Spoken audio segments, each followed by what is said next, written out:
Pour moi, le problème d'audition, c'était un problème normal, quoi. C'était commun à tout le monde.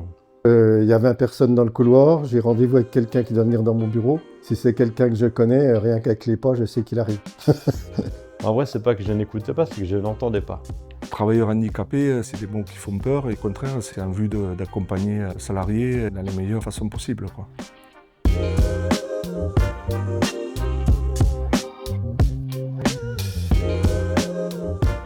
J'ai été chef de chantier jusqu'en 2020 parce qu'après, c'est là où j'ai eu mes premiers problèmes de santé, on va dire.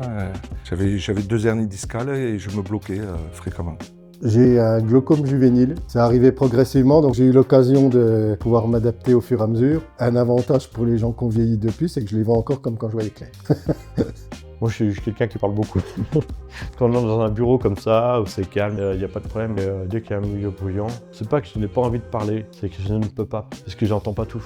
On imagine toujours, quand on parle de handicap, la personne qui arrive en fauteuil, mais la plupart des handicaps sont des handicaps invisibles pour les gens de l'extérieur. Moi, je voulais pas reconnaître que j'avais un handicap. Pour moi, je veux bien, j'entendais.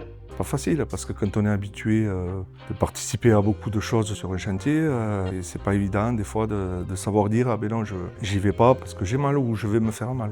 Je suis RQTH depuis 2008, ça veut dire reconnaissance en qualité de travailleur handicapé.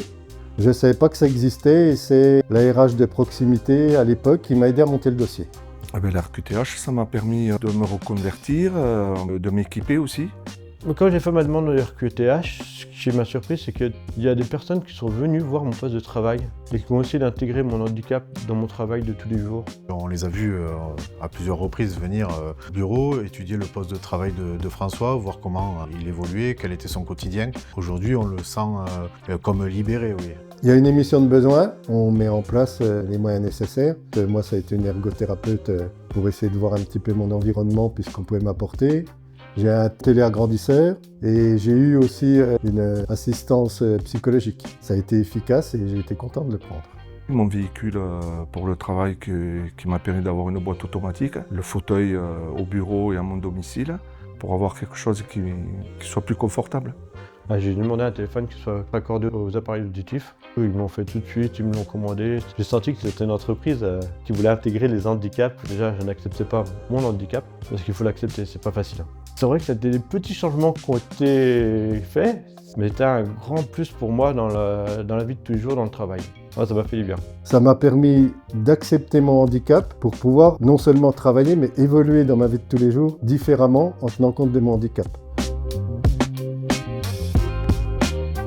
Quand j'ai fait l'entretien ici, j'ai senti des personnes ouvertes, que les gens sont très agréables par rapport à un handicap. Et ça fait plaisir. C'est la communication et la réponse de l'entreprise, ça a été toujours de lui dire mais on va prendre le temps qu'il faut pour aboutir et on y est arrivé au travers de beaucoup d'accompagnement. Toute l'équipe est là, donc effectivement il y a de l'entraide au quotidien. On n'est jamais tout seul face à un problème.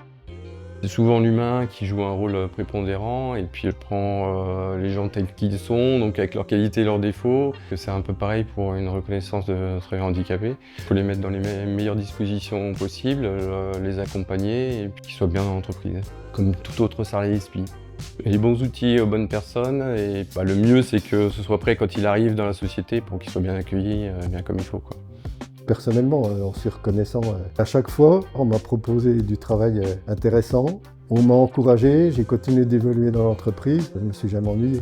En fait, j'étais content parce que oui, sur le coup, on se dit voilà, qu'est-ce qui va se passer? Est-ce que c'était pas une obligation qu'on me reclasse et qu'on me propose ça? J'ai pu avoir diverses formations qui m'ont permis de finaliser cela. On laisse personne au bord de la route. Ce qui prime, c'est la compétence et la force de SPI, c'est de pouvoir proposer des alternatives à nos collaborateurs qu'on se doit d'accompagner vers d'autres objectifs. On adapte sa vie à son handicap. Finalement, c'est pas vraiment un handicap, c'est juste une petite différence par rapport aux autres. C'est pour ça que je suis content de témoigner, parce qu'il faut le dire. La vraie démarche, c'est d'accepter son handicap, de savoir comment on peut y pallier le mieux possible. RQTH, c'est vraiment une opportunité, il faut le faire et pour l'entreprise pour officialiser sa situation, mais en même temps pour soi-même, pour que ça aide à s'accepter et puis qu'on puisse après bénéficier de tous les outils qui peuvent nous être utiles pour pouvoir continuer à évoluer dans la vie de tous les jours et dans notre travail.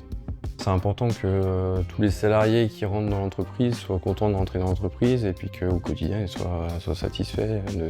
Voilà, on peut être exigeant aussi, hein, on a nos exigences. Il faut qu'ils se sentent bien dans l'entreprise pour qu'ils soient motivés, je pense. On sent un accompagnement fort de la hiérarchie et un engagement. Ça fait du bien de se sentir épaulé, de se sentir soutenu et c'est quelque chose qui est valorisant.